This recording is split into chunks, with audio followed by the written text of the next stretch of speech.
عزیزان گرامی، محترم سامعین کرام، السلام علیکم ورحمۃ اللہ وبرکاتہ۔ امید ہے آپ حضرات خیر و عافیت سے ہوں گے۔ آج ہم ایک دلچسپ حکایت آپ کی خدمت میں لے کر حاضر ہوئے ہیں، رکانہ پہلوان کی۔ یہ کون تھا جانتے ہیں؟ سرکار علیہ الصلاۃ والسلام کے زمانے میں یہ بہت بڑا کافر و مشرک اور طاقت کے اعتبار سے بہت بڑا پہلوان تھا۔ اس شخص کو کوئی بھی آدمی شکست نہیں دے پاتا تھا، لوگ اس سے خوف کھا کر دور بھاگتے تھے۔ پوری حکایت ہم آپ کے سامنے پیش کرتے ہیں۔ حکایت یہ ہے کہ بنی ہاشم میں ایک مشرک شخص رکانہ نامی بڑا زبردست اور دلیر پہلوان تھا۔ اس کا ریکارڈ تھا کہ اسے کسی نے نہ گرایا تھا۔ وہ ایک جنگل میں، جسے عظم کہتے ہیں، رہا کرتا تھا، بکریاں چراتا تھا اور بڑا مالدار تھا۔ ایک دن حضور صلی اللہ تعالیٰ علیہ وسلم اکیلے اس طرف جا نکلے۔ رکانہ نے آپ کو دیکھا تو آپ کے پاس آ کر کہنے لگا، اے محمد صلی اللہ تعالیٰ علیہ وسلم، تو ہی وہ ہے جو ہمارے لات و عزیٰ کی توقیر کرتا ہے اور اپنے ایک خدا کی بڑائی بیان کرتا ہے۔ اگر میرا تجھ سے تعلق رحمی نہ ہوتا تو آج میں تجھے مار ڈالتا۔ آ میرے ساتھ کشتی کر، تو اپنے خدا کو پکار، میں اپنے لات و عزیٰ کو پکارتا ہوں۔ لات و عزیٰ یہ دونوں بت کے نام ہیں۔ دیکھیں تمہارے خدا میں کتنی طاقت ہے۔ حضور نے فرمایا، اے رکانہ، اگر کشتی ہی کرنا ہے تو چل، میں تیار ہوں۔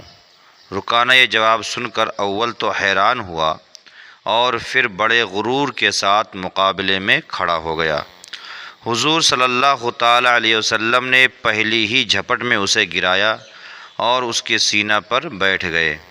رکانہ عمر میں پہلی مرتبہ گر کر بڑا شرمندہ بھی ہوا اور حیران بھی، اور بولا، اے محمد، میرے سینے سے اٹھ کر کھڑے ہو جاؤ۔ میرے لات و عزیٰ نے میری طرف دھیان نہیں کیا۔ ایک بار اور موقع دو اور آؤ دوسری مرتبہ کشتی لڑیں۔ حضور سینے سے اٹھ کر کھڑے ہوئے اور دوبارہ کشتی کے لیے رکانہ بھی اٹھا۔ حضور نے دوسری مرتبہ بھی رکانہ کو پل بھر میں گرا دیا۔ رکانہ نے کہا، اے محمد، معلوم ہوتا ہے کہ آج میرا لات و عزیٰ مجھ پر ناراض ہے اور تمہارا خدا تیری مدد کر رہا ہے۔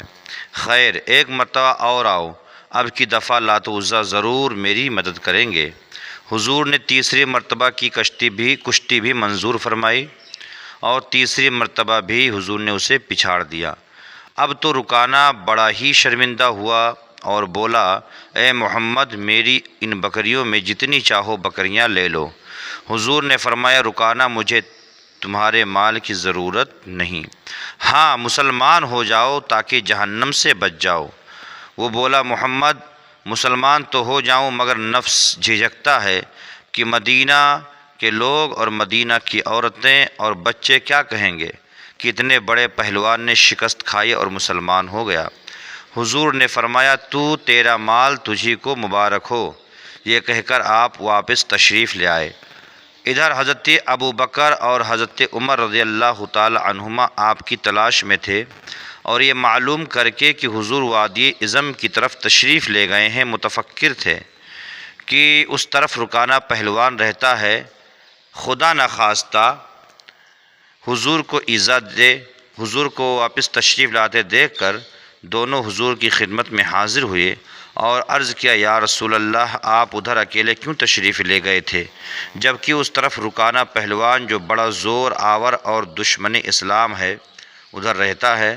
حضور یہ سن کر مسکرائے اور فرمایا، جب میرا اللہ ہر وقت میرے ساتھ ہے، پھر کسی رکانہ کی کیا پرواہ۔ سبحان اللہ۔ لو اس رکانہ کی پہلوانی کا قصہ سنو۔ چنانچہ حضور نے سارا قصہ سنایا۔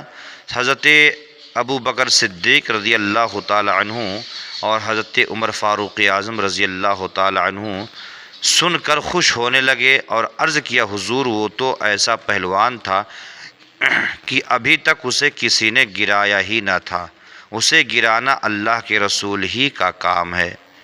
سبحان اللہ۔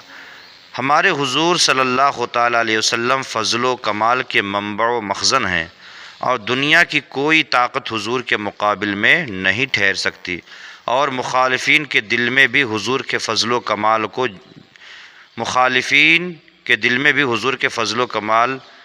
حضور کے فضل و کمال کو جانتے ہیں، لیکن دنیا کی آر شرم سے اس کا اقرار نہیں کرتے۔ اللہ تعالیٰ سمجھنے کی توفیق عطا فرمائے، اور ہم مسلمانوں کو اپنے رسول علیہ الصلاۃ والسلام سے سچی عقیدت، سچی محبت کرنے کا شرف عطا فرمائے۔ آمین یا رب العالمین۔